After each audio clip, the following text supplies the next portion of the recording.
जी, बिस्मिल्लाहिर्रहमानिर्रहीम। अभी हम करने जा रहे हैं step number 5 of GATK 4 pipeline.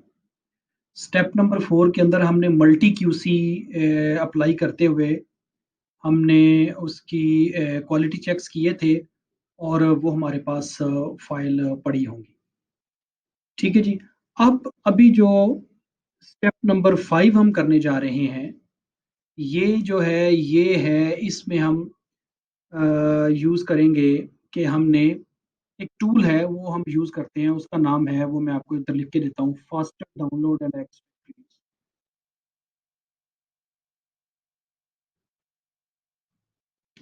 ये वाला है जी, faster download and extract reads.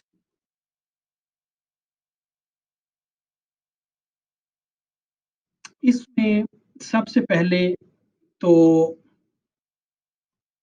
मैं आपको वो चीज़ें बताता हूँ जो कि जो हमने लिखे इधर इधर सेलेक्ट करेंगे और ये हमारी जॉब एग्जीक्यूट हो जाएगी। तो सबसे पहले आप क्या करें कि लिस्ट ऑफ SRA एक्सेशन 1 पर लाइन ये सिलेक्ट करेंगे और उसके बाद यहाँ पर फाइल हम वो सिलेक्ट करेंगे जो कि हमने, ये है, ये नंबर 11, ये इसकी इनपुट वो फाइल है। ये देखें, ये जो सबसे पहले हमने रीड 1 और रीड 2 लिए थे, इन दोनों को हमने कंकैटिनेट कर दिया था इसके अंदर। तो ये कंकैटिनेट डाटा सेट है डाटा 3 का और 4 का। ये देखें, डाटा 3 और 4 का ये कंकैटिनेट सेट। तो ये हमने, आपको पता होगा कि हमने इन दोनों को मर्ज करके एक ये स्टेप किया था जिसमें से ये डाटा कंकैटिनेट हो जाए। थोड़ा सा प्लीज ध्यान में रखिएगा कि चूंकि मैं ये बता रहा हूँ, मुख्तलिफ चीज़ें मैं यूज़ कर रहा हूँ, तो मेरे ये जो फाइल्स के नंबर हैं ये आपके फाइल के नंबर से डिफरेंट हो सकते हैं। तो सबसे पहला आपने काम ये करना है इसमें कि इस स्टेप के अंदर आपने इन तीनों ऑप्शन में से ये वाली ऑप्शन लेनी है। उसके बाद यहाँ पर डाटा सेट आपने वो देना है जो आपने डाटा कंकैटिनेट किया था अपने रीड 1 और रीड 2 की फाइल्स। तो ये वाला आपने सेट करना है। उसके बाद एडवांस ऑप्शन में आपने जाके, तो ये जो पहले वाला ऑप्शन है, पहले वाला ऑप्शन जो है ये वाला, ये आपने क्लिक करना है। उसके बाद आपने ये भी यस कर दें बाय डिफॉल्ट। ये भी जो बाय डिफॉल्ट है ऐसे ही रहने दें। इसी तरीके से ये भी बाय डिफॉल्ट है, आप इसको एग्जीक्यूट कर दें तो एग्जीक्यूट हो जाएगा, ये जॉब रन हो जाएगी।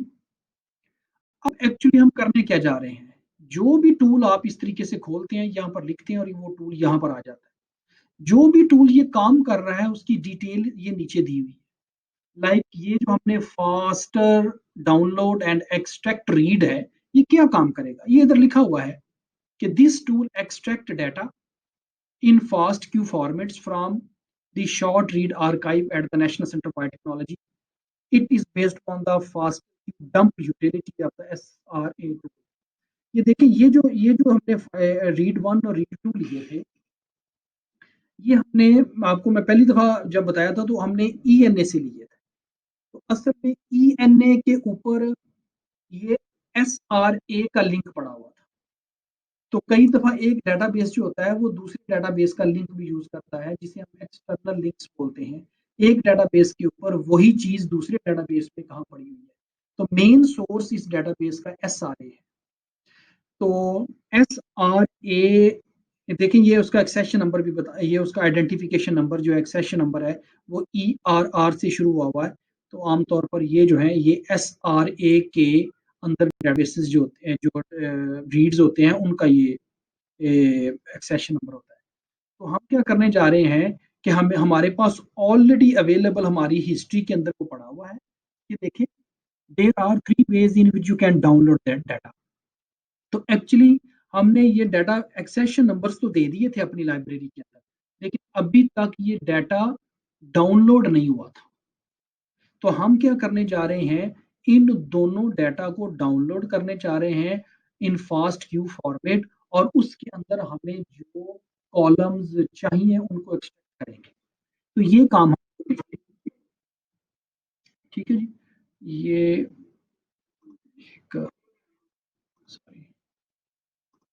अच्छा जी, ये दूसरी तरफ कोई मैं डाउनलोड कर रहा था वो चीज़ चली है, तो कंफ्यूज ना होइएगा। We are back here. तो ये जो स्टेप नंबर 5 है, इसके अंदर हम क्या करने जा रहे हैं कि हम वो जो ऑलरेडी हमने रीड 1 और रीड 2 दिया हुआ है अपनी लाइब्रेरी के अंदर, हमारी हिस्ट्री के अंदर पड़ा हुआ है, उसको हम एक्सट्रैक्ट करने जा रहे हैं। और ये वाली तीसरी ऑप्शन यूज करें, देखिए extract data from already uploaded SRA data set. तो हम क्या कर रहे हैं, हमने ऑलरेडी एसआरए डाटा सेट के अंदर जो है वो लेकर अपने सीक्वेंसेस को अपनी ये हिस्ट्री के अंदर अपलोड किया हुआ है। ठीक है, इस वजह से हम ये वाला ऑप्शन यूज कर रहे हैं। अगर आप ये चीज देखना चाह रहे हैं, ये वाला एक्सेशन नंबर, तो मैं आपको दिखा देता हूँ कि ये वाले जो एक्सेशन नंबर हैं, ये एस आर ए पे भी पड़े हुए हैं। Let me open S R A, that is a feature of the NCPI. NCPI में आप जाकर वहां पर आप एस आर ए,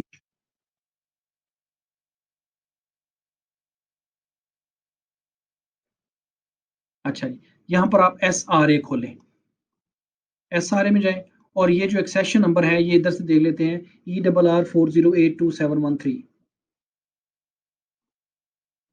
ERR408271। ठीक है, तो ये जो सीक्वेंसेस हैं, नो डाउट हमने ये ईएनए से लिए थे, लेकिन ये एसआरए पे भी अवेलेबल होने चाहिए। ये देखें जी, ये रन इधर आ गया, और ये वही है, Illumina Illumina MiSeq paired end sequencing है, यूके यूके की ये है। और इसके अंदर आप इसको क्लिक करेंगे तो डिटेल निकल आएगी, ये कोविड 19 का जिनोमिक्स स्टडी है। और इस तरीके से आप ये रन देखना चाह रहे हैं, तो ये आपके रन चित्र पड़े हुए हैं इसी नाम से। लिहाजा आप क्या है, या आप हम क्या कर रहे हैं कि हम उस टूल को यूज करते हुए, ये अगर आप खुल जाए तो आपको थोड़ा सा अंदाजा हो जाएगा। ये वायरल आरएनए है, पीसीआर पेयर्ड एंड रीड है, इल्यूमिना माइसेक से हुआ है, तो ये एसआरए के ऊपर पड़ा हुआ है। इसकी मजीद सारी की सारी डिटेल जो है वो आपके सामने आ जाएगी, आप इसको देख लीजिएगा। मेरा इंटरनेट काफ़ी स्लो हुआ है, लेकिन एनी हो, इसको आप खुल जाता है तो फिर हम अब दोबारा उधर जाते हैं। ठीक है, ये इसकी डिटेल आ जाएगी जी। ठीक, ये देखिए इसकी डिटेल आ गई है। तो हम we back to the galaxy. तो हमने क्या किया कि हमने सबसे पहले list of S R X ये की है। उसके बाद जो डाटा है वो हमारा ये डाटा है। अब ये देख लें, ये डाटा सेट नंबर 3 और नंबर 4 जो डाटा रीड 1 और रीड 2 था, ये कंकैटिनेट हुआ हुआ है, और वो मेरी हिस्ट्री के अंदर नंबर 11 से था, उसको पकड़ लिया। और अब हम ये एम्प्टी रखेंगे, और यहाँ पर नंबर 3 यूज करेंगे, क्योंकि ये हम कर रहे हैं कि extract data from already uploaded SRA. तो मैंने ऑलरेडी अपलोडेड किया होगा मेरी हिस्ट्री के अंदर।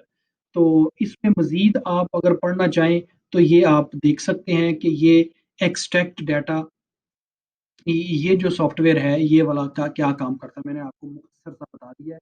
अब जब आप इसको एग्जीक्यूट करेंगे, एग्जीक्यूट करने के बाद यहाँ पर वो टिक का निशान आ जाएगा, और आपको पता चल जाएगा कि आपने ये वाला डाटा इनपुट फाइल यूज की है, और इसके नतीजे में आपके पास कितनी फाइल्स बनेगी। इसके नतीजे में आपके पास 4 फाइल्स बनेगी, जो मेरे पास ऑलरेडी बनी पड़ी हैं। नंबर 18 पे paired and data faster Q dump, इसी तरीके single and data faster Q dump, other datas और फास्टर क्यू डंप। तो जब आप इसको एग्जीक्यूट करेंगे तो आपके इधर लाइव हिस्ट्री के अंदर 4 फाइल्स बनेगी। ठीक है जी, और ये जो 4 फाइल्स हैं ये आपको नजर आ रही हैं, 18 नंबर पे, 19 नंबर पे, 20 नंबर पे, 21 पे। ठीक है जी, तो इसमें आप ये देख सकते हैं कि इस फाइल को आप नहीं देख सकते, विजुलाइज नहीं कर सकते। You are not also able to visualize this file, similarly this one, but you can visualize this. Let's see what is inside this. तो ये जब आपकी जॉब रन हो जाएगी, जब वो ग्रीन हो जाएगा, तो आप इसको देख सकते हैं। तो मैं बार बार कहता हूँ कि पहले जैसे ही जॉब रन होनी स्टार्ट होगी, क्यू में आएगी, तो आपका वो ग्रे कलर होगा, फिर येलो कलर होगा, और उसके बाद ग्रीन कलर होगा। जब ग्रीन कलर हो जाएगा तो उसके बाद आप इस फाइल को विजुलाइज कर सकते हैं। तो ये लेट्स सी, ये विजुलाइज करते हैं और इसमें क्या चीज़ हमें नज़र आती है। तो असल में हमने क्या किया है, हमने अपने जो रीड 1 और रीड 2 जो हमने शुरू में लिए थे, ENA से वो SRA के ऊपर पड़े हुए हैं, तो उनको ये फास्टर डाउनलोड कर लेगा और उसमें से फास्ट क्यू फाइल और उसमें से अपने मतलब की जो रीड्स हैं वो पूरी फाइल होगी, वो उसमें से अपने मतलब की रीड्स को एक्सट्रैक्ट कर लेगा। जिस तरह की इसका नाम ज़ाहिर है, faster download and extract reads in fast Q format from the NCB या SRA। तो पूरे का पूरा उसका नाम लिखा हुआ है। तो लेट्स सी ये ज़रा डाउनलोड इंटरनेट की स्पीड लगता है कम हुई हुई है। तो ये मैंने इसको कहा हुआ है कि इसको विजुलाइज करवाओ हमें। लेट्स सी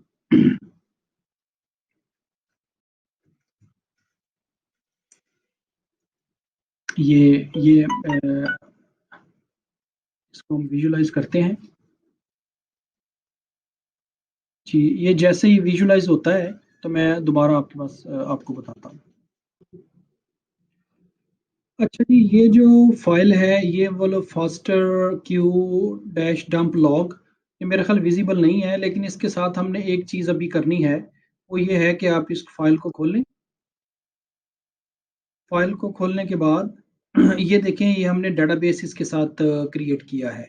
तो आपने क्या करना है, हमने जाना है ये एडिट एट्रीब्यूट्स में। तो ये जो डाटा सेट बनाया है हमने इसको थोड़ा सा एडिट करना है। इसमें आपके सामने ये वो फाइल है। उसके बाद आपने ये नीचे डेटाबेस बिल्ड करना है। इसमें मुख्तलिफ जो डेटाबेस जो रेफरेंस सीक्वेंसेस हैं वो ऑलरेडी इधर दिए हुए हैं। तो ये हम सार्स कोरोना वायरस ये वाला यूज़ करके हम इसको सेव कर देंगे। सेव करने के बाद आपके पास ये वाला जो डाटा है, ये फॉर्मेट टेक्स्ट फॉर्मेट